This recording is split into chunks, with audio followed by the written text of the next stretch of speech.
गांधी जी के सपनों में ये जो सबसे पहला काम था पशुओं का कत्ल रुकना, कारण क्या उसका?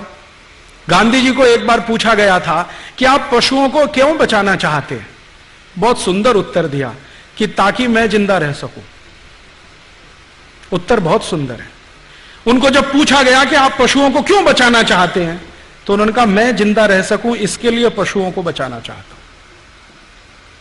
और उसको और आगे उन्होंने बोला, उन्होंने कहा कि मैं पशुओं को बचाकर उनके ऊपर कोई एहसान नहीं कर रहा हूं, मैं मेरे ऊपर एहसान कर रहा हूं कि ये पशु जिंदा रहेंगे तो मैं जिंदा रहूंगा। एक बार ऐसी तरह से एक उनको और प्रश्न पूछा गया कि आप पशुओं की जीव दया की, प्रेम की, करुणा की इतनी सब बातें क्यों करते हैं? तो उन्होंने कहा मैं सनातनी हिंदू हूं इसलिए। किसी ने पूछा आप तो सांप्रदायिकता कर रहे हैं। उन्होंने कहा अगर किसी को कहना है तो कहे मैं सनातनी हिंदू हूं, और 3 बार बोला इस बात को कि मैं सनातनी हिंदू हूं, जिसको जो समझना है समझे। तो पूछने वाला जानता नहीं था यह सनातनी हिंदू क्या होता है। तो गांधी जी को पूछ लिया यह सनातनी हिंदू की परिभाषा क्या है? तो उन्होंने कहा सनातनी हिंदू का मतलब होता है जो पुनर्जन्म में विश्वास करता है। मैं पुनर्जन्म में मानता हूं और इसलिए मैं चाहता हूं कि पशुओं की रक्षा होनी चाहिए। बात वहीं पर खत्म हो गई।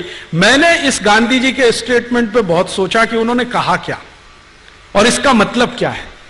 कई बार क्या होता है ना, बड़े लोग, महान लोग बिटवीन द लाइंस बहुत कुछ कह जाते हैं। इसमें गांधी जी ने बहुत कुछ कह दिया है। पहले तो मेरे समझ में नहीं आता था ये बात, अब समझ में आई है। गांधी जी ने कहा कि मैं सनातनी हिंदू हूं। सनातनी हिंदू कौन होता है? जो पुनर्जन्म में मानता है। इसका माने पूरा भारतवर्ष सनातनी हिंदू है, क्योंकि सारे भारतवासी पुनर्जन्म में मानते हैं। भारत में एक भी ऐसा व्यक्ति नहीं है जो पुनर्जन्म नहीं मानता हो। मैं हिंदुस्तान में पूरब से पश्चिम, उत्तर से दक्षिण इतना यात्रा कर चुका हूं कि लगभग 3 बार भारत की परिक्रमा के बराबर। और मैंने अलग अलग जातियों के, अलग अलग धर्मों के लोगों से एक ही प्रश्न कई बार पूछा है गांधी जी को समझने के लिए, पुनर्जन्म में मानते हो? हाँ मानते तो हैं, लेकिन हमारी बाइबल नहीं कहती है। हम तो मानते हैं, बाइबल में नहीं है। एक बार मैं एक बहुत बड़े मौलाना अब्दुल वहीद खान से बात कर रहा था लखनऊ में। मैंने कहा आप पुनर्जन्म में मानते हैं? हाँ मानता तो हूं, लेकिन कुरान शरीफ में कहीं नहीं है। तो मैंने कहा अब इसमें संकट है। अगर आप कुरान शरीफ को मानते हैं, कुरान शरीफ पुनर्जन्म को नहीं मानती है, तो आप पुनर्जन्म में कैसे मानते हैं? तो उसने कहा देखो यार, भारतीयता जाति नहीं है। अब इतनी बड़ी बात, भारतीयता जाति नहीं है। भले हम मजहब बदल लें, संप्रदाय बदल लें, भारतीयता नहीं जाती। फिर एक बार मैंने उनसे पूछा कि आपके संप्रदाय में, मजहब में ऐसे कितने लोग हैं जो पुनर्जन्म मानते हैं? उन्होंने कहा शायद 90% होंगे। मैंने कहा आप गारंटी से कहते हैं? उसने कहा शायद 95% होंगे। फिर तीसरी बार कहा तो कहा 99% भी हो सकते। मैंने पूछा कैसे? तो उन्होंने कहा हम कोई अरब देश से आए हुए थोड़ी हैं, हम तो यहीं के हैं। हजारों साल हमारे पुरखे तुम्हारे ही जैसे थे। किसी एक समय विशेष में किसी गलत काम के कारण या गलत प्रभाव के कारण हमने मजहब बदल लिया, तो भारतीयता थोड़ी चली गई है। फिर मैंने कहा मुझे ऐसे कुछ लोगों से बुला दो जो भारतीय मुसलमान हैं। आजकल एक शब्द चल गया है ना, अमेरिकन इंडियन, है ना? तो मैंने कहा चलो भारतीय मुसलमान है, उनसे मिलवा दो। उन्होंने मुझे इतने सारे लोगों से मिलवाया है। उनके घरों में मैं गया हूं, उनकी शादी ब्याह की पद्धतियों को मैंने देखा है, नामकरण की पद्धतियों को देखा है, उनके त्योहारों की रीति रिवाजों को देखा है। कहीं से नहीं लगता है कि वो अभारतीय हो गए। ज्यादा से ज्यादा दिखाई देता है कि उनका नाम बदल गया है और पूजा करने की पद्धति बदल गई है। तो क्या पूजा करने की पद्धति तो हम सनातनी हिंदुओं में भी विशिष्ट हैं। कोई मंदिर को मानता है, कोई नहीं मानता, कोई दुर्गा को मानता है, कोई हनुमान जी को मानता है, कोई किसी को मानता ही नहीं है, कहता है कि देवी देवता होते नहीं है, मूर्ति कुछ। तो पूजा की पद्धति तो हम में भी बदली हुई है, उनमें भी बदली हुई है। तो क्या भारतीयता तो नहीं गई है? मैंने एक उनसे प्रश्न पूछा खान साहब से कि अच्छा ये बताइए कत्ल खानों पर आपका क्या विचार है। उन्होंने कहा वही जो महात्मा गांधी का है, कत्ल खाने बंद होने चाहिए। मैंने पूछा क्यों बंद होने चाहिए, तो उन्होंने कहा कि इसलिए कि हम जिंदा रह सके। मैंने कहा आप गांधी जी को अनुकरण कर रहे हैं या ईमानदारी से कह रहे हैं। उन्होंने कहा मुझे भी समझ में आता है कि पशु जिंदा है तो हम जिंदा हैं, हमारी औकात तो इन पशुओं से है, अगर ये चले गए तो हम तो नहीं रहने वाले हैं। फिर उनसे मैंने एक विशिष्ट बात पूछी जिसको पूछने की हिम्मत कम लोगों में होती है। मैंने उनसे कहा आपने कभी गाय का मांस खाया?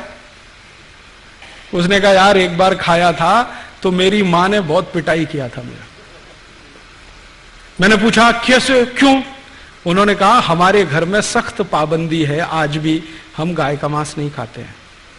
मैं पूछा अगर गलती से आ गया तो? बहुत सारा मांस आता है उसमें गाय का आ गया तो उन्होंने कहा पता चल जाए तो बर्तन को उठा के घर के बाहर फेंक देते हैं, उस बर्तन को भी काम में नहीं लेते।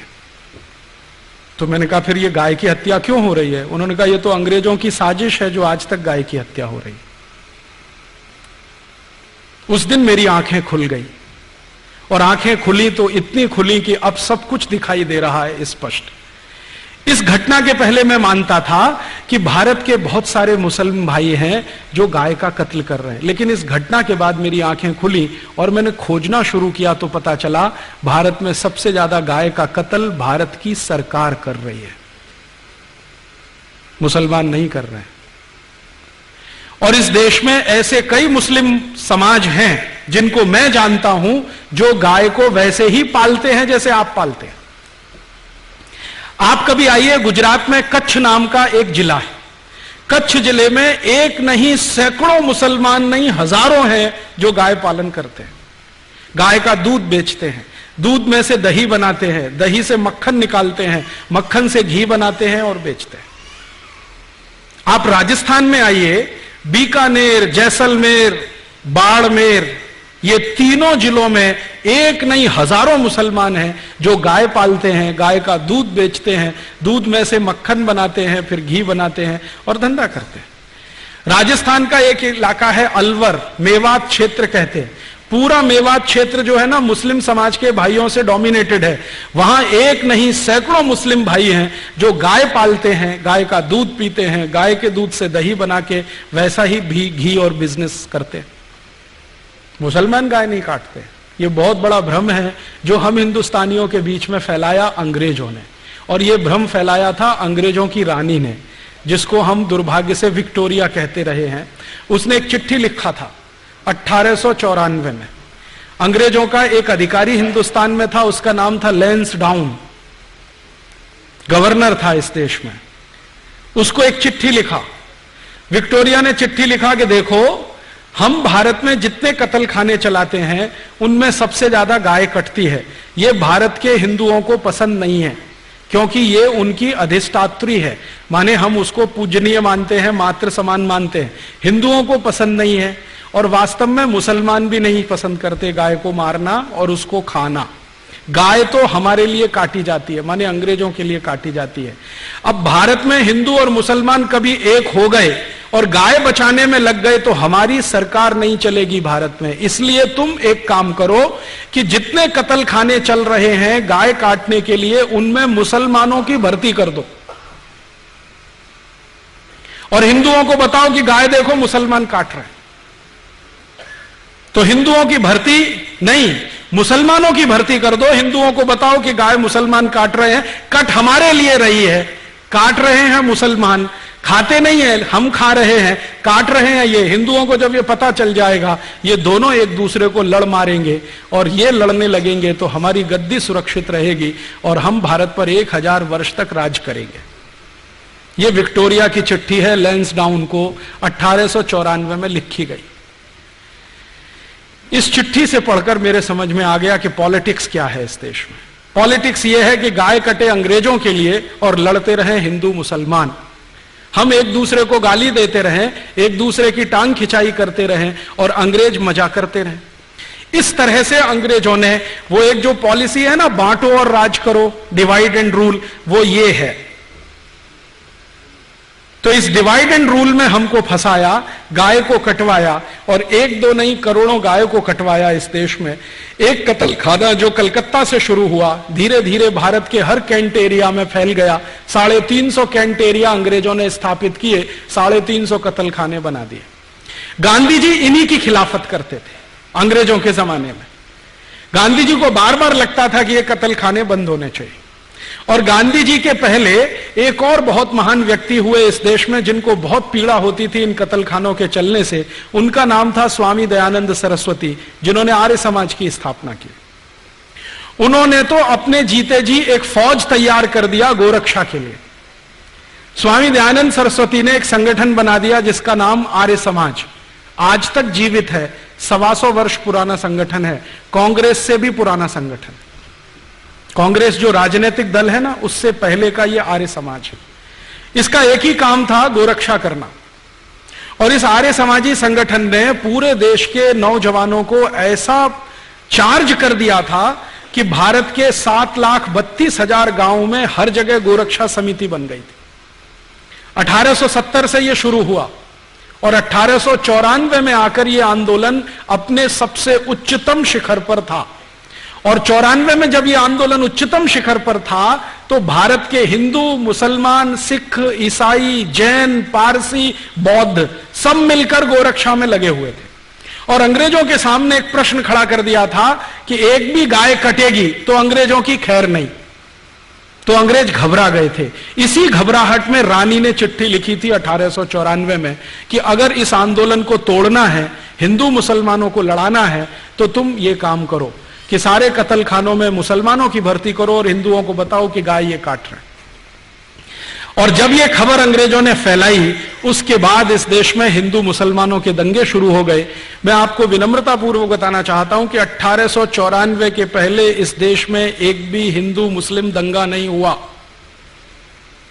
पहला हिंदू मुस्लिम दंगा 1894 दिसंबर में हुआ, रानी की इस चिट्ठी के बाद। और उसके बाद लाइन लग गई दंगों की। फिर क्या हुआ, आजादी का प्रश्न पीछे आ गया, गोरक्षा का प्रश्न पीछे आ गया, हिंदू मुसलमानों का सांप्रदायिकता का प्रश्न सबसे आगे आ गया। और अंग्रेजों ने लगभग 60-70 साल तक इसी आग को जलाकर रखा और इसमें समय समय पर घी डालते रहे। वो कभी भी ये दोनों एक ना हो जाएं, इसके लिए पूरी ताकत लगाकर अपने एजेंटों को उन्होंने भारत की बहुत सारी संस्थाओं में घुसा के बिठा दिया कि यह समाज एक ना हो जाए। और इस तरह से बदस्तूर गाय कटती रही और हत्या होते होते करोड़ों की संख्या में पहुंच गई।